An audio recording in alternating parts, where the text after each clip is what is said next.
Budget এলে political পার্টিগুলো শীতলঙ্গ গরম না হইলেও ফেসবুক সেলিব্রিটিদের শীতলঙ্গ গরম হয়ে যায়। তারা বাজেটের সমালোচনা করে কোন পণ্যের ট্যাক্স বাড়লো নাকি কমলো এটা দিয়া। তো আব্দুল নূর তুষার স্ট্যাটাস মারলো সার্জিক্যাল সুতার ওইটা দিয়ে, ওই যেটা দিয়ে সার্জারির পরে সেলাই টেলাই করে আর কি ডাক্তারেরা, সেটার দাম বাড়বি।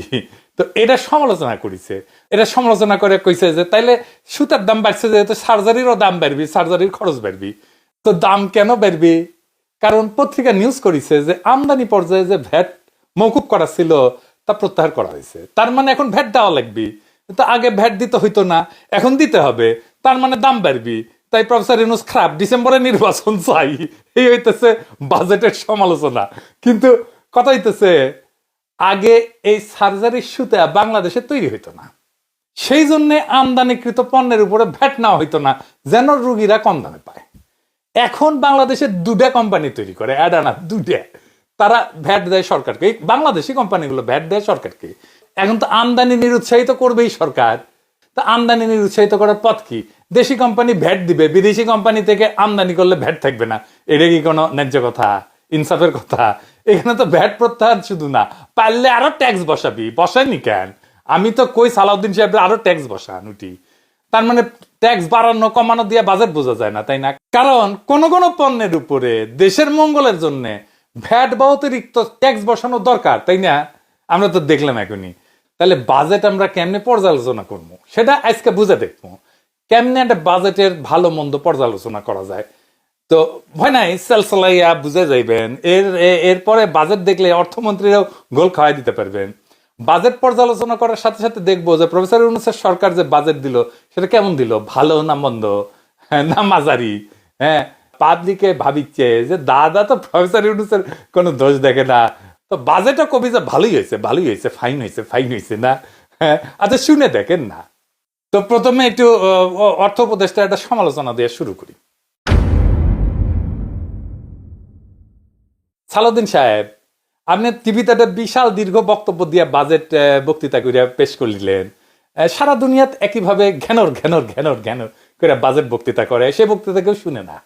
হ্যাঁ, তো আপনার কাজ হইতেছে পাবলিককে শোনানো, তাহলে তো উনকে করে কোয়া লাগবি, তাই না? পাবলিক যেন আগ্রহ নিয়ে শুনে বাজেটটা। ওই বাজেট কেউ পড়েও না। হ্যাঁ, তো ওই যে বাজেট পড়ে না, শুনে না, সেটা এত ঘ্যানর ঘ্যানর করে করার কি দরকার আছে? দরকার তো নাই, এমনি দিয়ে দেন, চাপে দেন। এটা রেকর্ড রাখা যদি দরকার হয় চাপে দেন, তাই না? আর আপনি করলে একটা মিস্টেকও করেছেন, আর একটা অপরচুনিটি মিস করেছেন। কি কি? আচ্ছা কয়ে দিই। আপনি টিভির বক্তৃতা দিলেন, দেন, কিন্তু আপনি এটা অডিটোরিয়ামে দিবে পারলেন নি, তাই না? সব পলিটিক্যাল পার্টির লিডারদের দেখলেন নি, আবার ইউনিভার্সিটি টিচারদের দেখলেন নি, সুশীল সমাজদের দেখলেন নি, সাংবাদিকদের দেখলেন নি, সবাই শুনলইনি, তাই না? তা বাজেটের আগে পলিটিক্যাল পার্টিগুলোর আগে ডাকা লাগলেনি না, তাদের সাজেশন না লাগলেনি না, নিতেন। এটা পার্টিসিপেশন হইতো, মাথার দুষ্টি বুদ্ধি কম আসতো। এখন তোদের মাথায় খালি দুষ্টি বুদ্ধি, খালি টেম্পু স্ট্যান্ড নির্বাচন, আর এটা আর ওইটা, আর কার মাথা ফাটাবি, কার কোনটা দখল করবি, কে কোটি মুতে ভাসাবি, কে কোটি ফু দিয়ে উড়ে দিবি, কে কোটি ধাওয়া দিয়ে সাফা করে দিবি, এগুলোই খালি মাথাত ঘুরিচ্ছে। তো এটা পার্টিসিপেশন হইলনি, মাথায় দুষ্টি বুদ্ধি কম আসলো নি। এনগেজমেন্ট সবসময় ভালো। তো আপনি এখনো গলে দেখবার পারেন, তাদের ডেকা বাজেট নিয়ে সমালোচনা করতে বলেন, সবাই ডাকেন, এই যে যাদের যাদের কইলাম আর কি, আর সেটা লাইভ করেন। হ্যাঁ, সবাই আলাপ করুক, পাবলিকে দেখবি কে কেমন বাজেট বুঝিছে, তাই না? বুঝছাও তো ঘাম ছুটে যাবে কলে পলিটিশিয়ানদের, হ্যাঁ, এমনকি একাডেমিশিয়ানদের, শিক্ষকদেরও বাজেটের ক্রিটিক করার জন্য। তাই সালাউদ্দিন সাহেব, আপনারা একটা দুষ্টু বুদ্ধি শিখে দিব এসেন্সে। হ্যাঁ, দেই না, হ্যাঁ, শুনেন। হ্যাঁ, দুপুরে না একটা হেভি খানা দিবেন আর কি, কাচ্চি বিরিয়ানি, মাংস বেশি চাল কম, বোড়ানি দিবেন, ভালো যেন টেনবার পারে বেশি বেশি। তারপর আইসা বসবি মিটিং এ, একটু সময় পরে দেখবেন জিমাচ্ছে, মাথা ঝুঁকে এসেছে, আবার চমকে জায়গায় উঠে এদিক ওদিক তাকাচ্ছে। তারপরে একটু পরে আবার ঝিমাবি, মাথা ঝুঁকে আসবি। তারপরে ঘুম থাকবার পারবি না, তো নাকও দেখবার পারে। হ্যাঁ, আমি লিখে দিবার পারি। আপনি ক্যামেরাটা ঠিক করে রাখবেন, ওই ঝিমানো আর ঘুমানোর ভিডিও দেখাবেন বড় পর্দা। কেউ ঝিমাতে দেখবেন চেয়ার থেকে পড়ে গেছে, তো কাপে কাপ মমতাজের বাবু, ওর পলিটিক্যাল ক্যারিয়ার শেষ। তো আসলে এবার আসুন সিরিয়াস আলাপে আসি। বাজেট নিয়ে আলোচনা করবেন কিভাবে, বা বাজেট বানাবেন কেমনে। এই জায়গাটা আমার মনে হয় যারা বাজেট লিখে যারা আলোচনা করে কেউ বুঝে না ঠিক মতো, তাই আলাপটাই করবে পারে না। এই যে আপনি ভ্যাট বেড়ালেন, ভ্যাট প্রত্যাহার করলেন, এই যে আপনি সার্জিক্যাল সুতার উপরে আমদানির সময় ভ্যাট যে প্রত্যাহার করলেন, ওটা কারণটা লিখে দিলেন এক লাইনে, তাহলেই তো কোনো সমালোচনা হয় না। তাহলে বাজেট কিভাবে সমালোচনা করা লাগে এটা কয় হচ্ছে বাজেট ক্রিটিক ফ্রেমওয়ার্ক, ইংরেজিত কয় আর কি। ইংরেজিত যেহেতু কইছে ঠিকই কইছে, তো এটা কি আসলে এটা বলতে কি বুঝায় আসলে এটা বুঝে দেখি। বাজেটের যে সমালোচনা বা ক্রিটিক, এটা 5টা জিনিসের উপরে ক্রিটিকটা হয়। 1 নাম্বার হইতেছে নীতিগত বা ফিলোসফিক্যাল পলিসি বিশ্লেষণ। তো আমরা এগুলো কোনটা কি এটা আমরা বুঝে দেখবো নি আলাদা আলাদা কইরা। 2 নাম্বার হইতেছে ম্যাক্রো ইকোনমিক কাঠামো বিশ্লেষণ। ভয় পায় না, এটা আমরা বুঝে দেখবো নি। 3 নাম্বার হইতেছে খাত ভিত্তিক বরাদ্দ বিশ্লেষণ। 4 নাম্বার হইতেছে এটাকে বলা হয় রিডিস্ট্রিবিউটিভ অ্যানালাইসিস বা বিতরণমূলক বিশ্লেষণ, মানে কোনটি কতটুকু যাবি আর কি। আর 5 নাম্বার হইতেছে রাজনৈতিক প্রাতিষ্ঠানিক বিশ্লেষণ। এবার আসেন আমরা 1 নাম্বার থেকে বুঝে আসি আর কি। আসেন প্রথমে নীতিগত বিশ্লেষণটা আমরা কি বুঝে দেখি। বাজেটের একটা অন্তর্নিহিত দর্শন থাকে, সেই দর্শন অনুযায়ী বাজেটের একটা লক্ষ্য থাকে। এটা কি মুক্তবাজার অর্থনীতির জন্য বাজেট, এটা কি সমাজ কল্যাণমূলক বাজেট, নাকি এটা হাইব্রিড ধরনের বাজেট, অর্থনৈতিক আদর্শ কি, রাষ্ট্র কি বাজেটে নিজেকে সেবাদাতা নাকি বিনিয়োগকারী নাকি রক্ষাকারী হিসেবে উপস্থাপন করছে। এইগুলোর ভিত্তিতে বাজেটের কয়েকটা মডেল আছে। আমাদের প্রথম কাজ হবে যে বাজেটটা দিল সেটা কোন মডেলে পড়ে সেটা খুঁজে বের করা। যারা বাজেট বক্তৃতা দেন ওনারা যদি মডেলটা আগেই কয়ে দেন তাহলে আমাদের খাটনিটা কমে আর কি। তো বাজেট মডেলগুলো দেখে আমরা বুঝতে পারি একটা রাষ্ট্র কি ধরনের আদর্শে চলতেছে বা চলতে চাচ্ছে বা চলতে পারে, বাজেটের দর্শনটা কি। আমরা এখানে কয়েকটা মডেল, ক্লাসিক্যাল কয়েকটা মডেল আলাপ করব, এর বাইরেও আছে কিছু মডেল, কিন্তু মোটা দাগে কয়েকটা মূল বাজেটের মডেল আলোচনা করব। 1 নাম্বার কেনসিয়ান বাজেট। এইটার ধারণাটা হইতেছে রাষ্ট্র যখন সংকটে পড়ে তখন রাষ্ট্র ব্যয় বাড়ায় দেয়, মানুষের হাতে টাকা দেয়, চাহিদা বাড়ায়, ফলে অর্থনীতি ঘুরে দাঁড়ায়। যেমন ধরেন খারাপ সময়ে দোকান খালি থাকে, মানুষ কেনে না জিনিসপত্র, আর মানুষের হাতে টাকা নাই। সরকার যদি গরিবদের হাতে তখন টাকা দেয়, তারা খরচ করে, দোকান চলে, কারখানা চলে। কোভিডের সময় এই যে প্রণোদনা প্যাকেজ দেওয়া হয়েছিল, টাকা দেওয়া হয়েছিল পাবলিকের হাতে, এইটা ছিল এই কেনসিয়ান মডেলে। 2 নম্বর মডেল হইতেছে নব্য উদারবাদী বাজেট, এটাকে নিও লিবারাল বাজেট বলা হয়। এখানে রাষ্ট্র নিজে খরচ করে না, বরং বাজারকে স্বাধীন করে দেয়। সরকার বলে আমি স্কুল চালাবো না, হাসপাতাল চালাবো না, বেসরকারি লোক চালাক। এইটা হইতেছে নিও লিবারাল বাজেট। সরকার তো স্কুল চালাবে না, হাসপাতাল চালাবে না, বেসরকারি কোম্পানি চালাবে, শুধু সরকার শুধু বসে বসে দেখবে, ধনীরা টাকা বানায় আর গরিবরা মরাল লাইনে দাঁড়ায়। এই বাজেটে ধরেন একজন রিক্সাওয়ালা 500 টাকা আয় করে, তাকে বলা হইলো ভ্যাট দাও, ট্যাক্স দাও। আর একদিকে 500 কোটি টাকা পাচার করা শিল্পপতিকে বলা হইলো ভাইয়া ট্যাক্স ছাড় নিবেন, আসেন আসেন আসেন। এটাই হইলো নব্য উদারবাদ। এটা হইলো ধনীরে তুষ্ট করার বাজেট, গরিবরে মারার বাজেট, বুঝছাও। এটা খেয়াল রাখেন, এটি আমরা আবার ফিরে আসবো। 3 নাম্বার হইতেছে জনকল্যাণমুখী বাজেট বা ওয়েলফেয়ার স্টেট বাজেট। ইউরোপের বেশিরভাগ দেশগুলোতে এই ধরনের বাজেট হয়। রাষ্ট্র নাগরিকদের জন্য মৌলিক সেবা নিশ্চিত করে, শিক্ষা, স্বাস্থ্য, বাসস্থান, কর্মসংস্থান, এবং উচ্চবিত্তদের কাছ থেকে, বড় লোকদের কাছ থেকে কম নিয়ে গরিবদের সেবা দেয়, বুঝছাও, রবিনহুডের মতো। তো এটা হইতেছে রবিনহুড বাজেট, ভালো বাজেট এটা, বুঝছাও। ধরেন ধনী 10 টাকা দিবে, গরিব 1 টাকাও দিবে না, কিন্তু গরিবের ছেলে মেয়ে যেন স্কুলে যেতে পারে, ওষুধ পায়, শিক্ষা পায়।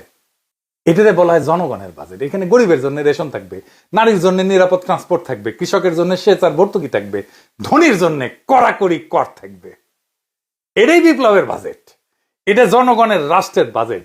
আমার হাতে বাজেট থাকলে আমি এটাই করলামই নি, বড় লোকদের লাল সুতা বের করে দিতাম। যার আয় কম, তার বাসা ভাড়া কম, তার চিকিৎসা খরচা নাই, তার বাসে ট্রেনে ভাড়া দিতে হবে না, বাচ্চা স্কুলের বেতন দিতে হবে না। এইটা হইতেছে গরিবের বাজেট, জনমুখী বাজেট। আর এটা এক ধরনের বাজেট আছে, এটা হচ্ছে পার্টিসিপেটরি বাজেট, জনগণের অংশগ্রহণমূলক বাজেট। জনগণই ঠিক করে যে কোন খাতে কতটুকু যাবে, কোথায় কি হবে, কোথায় আমি ইনভেস্টমেন্ট করব, কোথায় আমরা বিনিয়োগ করব।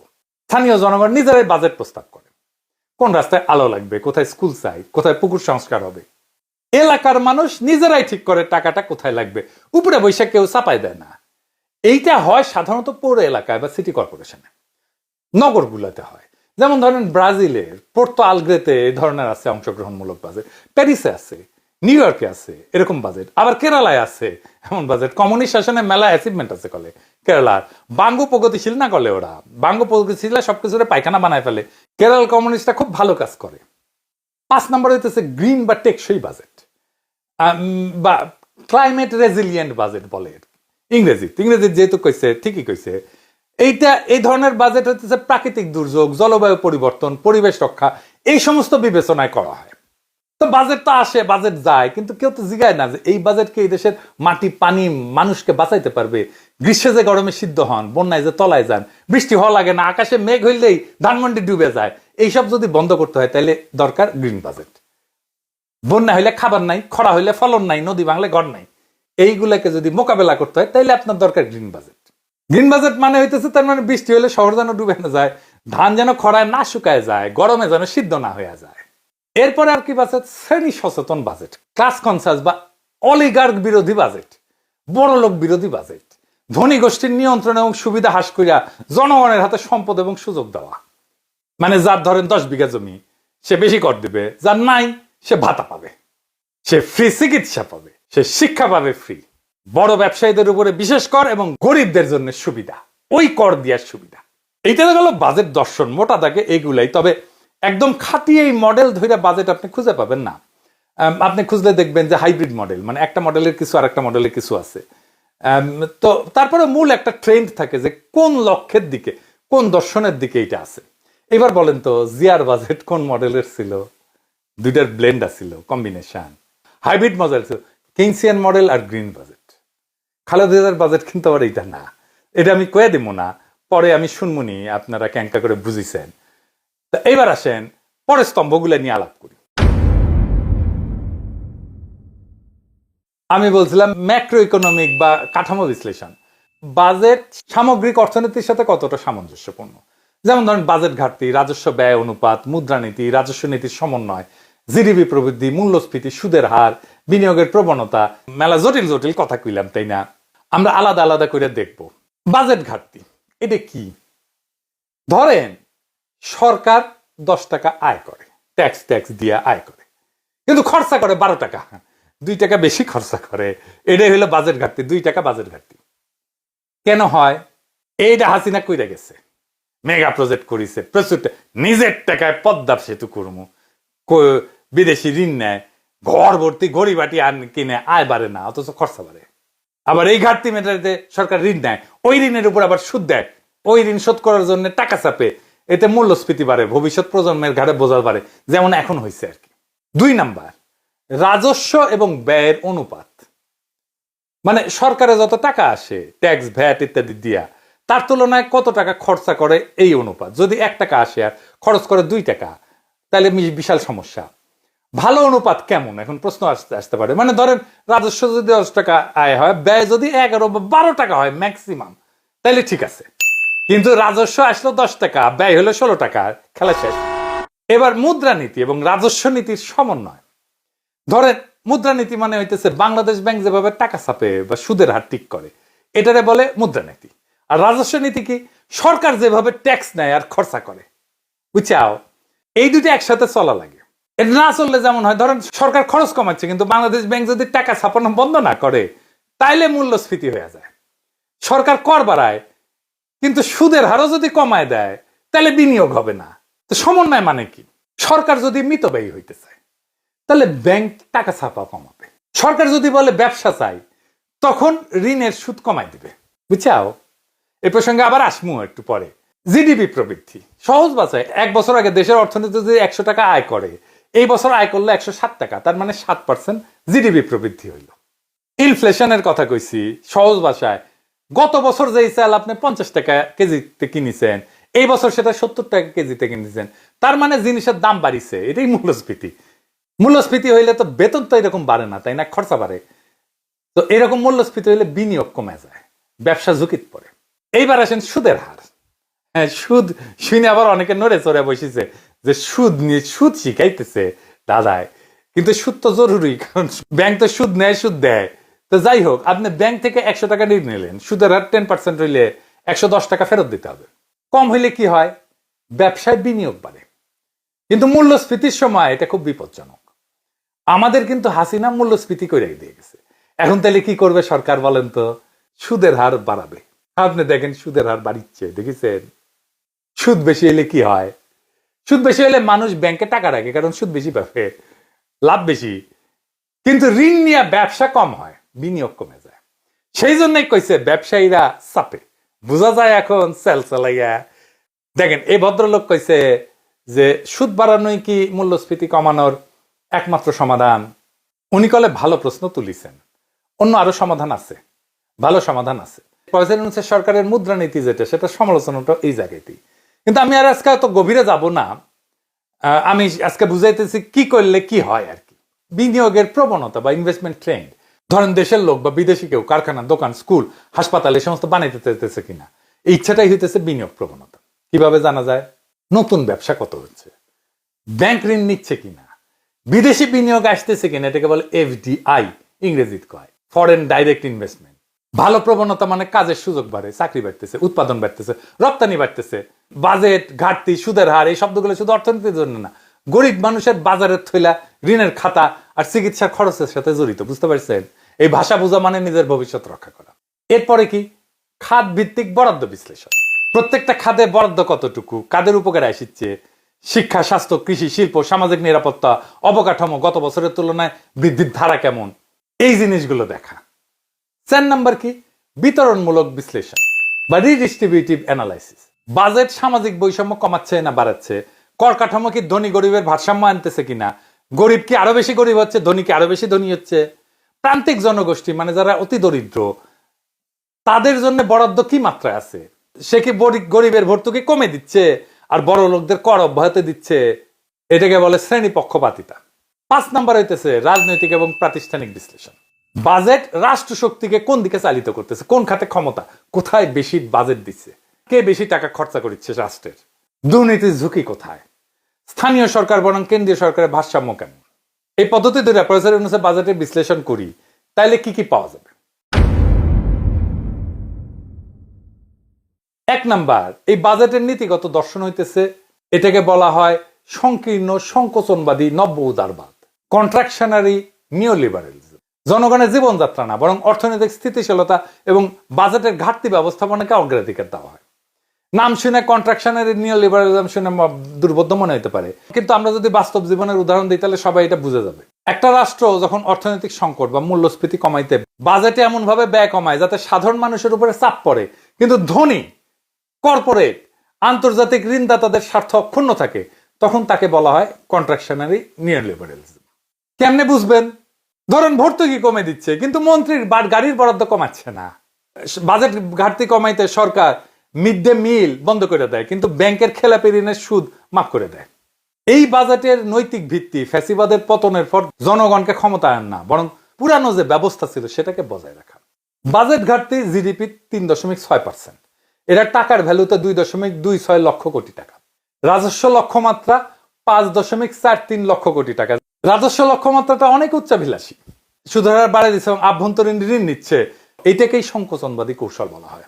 বৈদেশিক সহায়তার উপরে নির্ভরতা কম দেখা দিতেছে, কিন্তু আভ্যন্তরীণ ঋণ নির্ভরতা এটা খুব বেশি। জনগণের খাতে সংকোচন হয়েছে, ক্ষমতা সম্পন্ন খাতে সম্প্রসারণ হয়েছে। ভর্তুকি হ্রাস মানে তো মূল্যস্ফীতির বোঝা জনগণের ঘাড়ে চাপবে। এই বাজেটে ধনী এবং মধ্যবিত্ত শ্রেণী যে কর কাঠামো দিচ্ছে সেটাতে লাভবান হবে। নিম্নবিত্তের খাদ্য, বাসস্থান, চিকিৎসা ব্যয় কোনো প্রত্যক্ষ সহায়তা নেই। এটাতে বলা যেতে পারে লাউডলি সাইলেন্ট বাজেট, মানে ধনীর প্রতি নম্র, গরিবের প্রতি নীরব। সম্পদের পুনর্বন্টনের কোনো প্রশ্ন নাই। আমি যদি এটা রাজনৈতিক এবং প্রাতিষ্ঠানিক বিশ্লেষণ করি, স্থানীয় সরকারকে ক্ষমতা দেওয়া হয়নি, বাজেটে দুর্নীতি বিরোধী শক্তি নাই, বরং দুর্নীতিবাজ আমলাদেরকে নিরাপদ রাখা হয়েছে।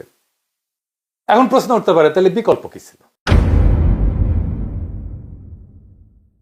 বিকল্প ছিল কেনসিয়ান মডেল। যখন মন্দা বা মূল্যস্ফীতি থাকে তখন রাষ্ট্র আরো ব্যয় করে, বিশেষ করে দরিদ্র এবং জনগণের উপরে, যাতে তারা খরচ করে, চাহিদা বাড়ে, উৎপাদন বাড়ে, চাকরি হয়। তো এই বাজেটে কিভাবে করা যেতে পারতো? বিকল্প বাজেটের 3টা ভিত্তি হইতে পারতো। কৃষিতে ভর্তুকি, এতে উৎপাদন বাড়বে, খাদ্য মূল্য কমবে এবং মূল্যস্ফীতি কমবে। 2 নাম্বার, গরিবকে নগদ ভাতা দেওয়া, এতে অর্থনীতি ঘুরবে, স্থানীয় ব্যবসা চাঙ্গা হবে। 3 নাম্বার, গার্মেন্ট শ্রমিকদের জন্য বাসস্থান, স্বাস্থ্য কার্ড এটা দেওয়া যেতে পারে, তাহলে শ্রমিকের জীবনযাত্রা উন্নত হবে, উৎপাদন বাড়বে। কেন এই ক্যান্সার মডেল? কারণ হচ্ছে এটাকে 1 নম্বর বলা হয় যে মাল্টিপ্লায়ার এফেক্ট, মানে গরিবের হাতে টাকা দিলে তারা খরচ করে, অর্থনীতি ঘুরে দাঁড়ায়।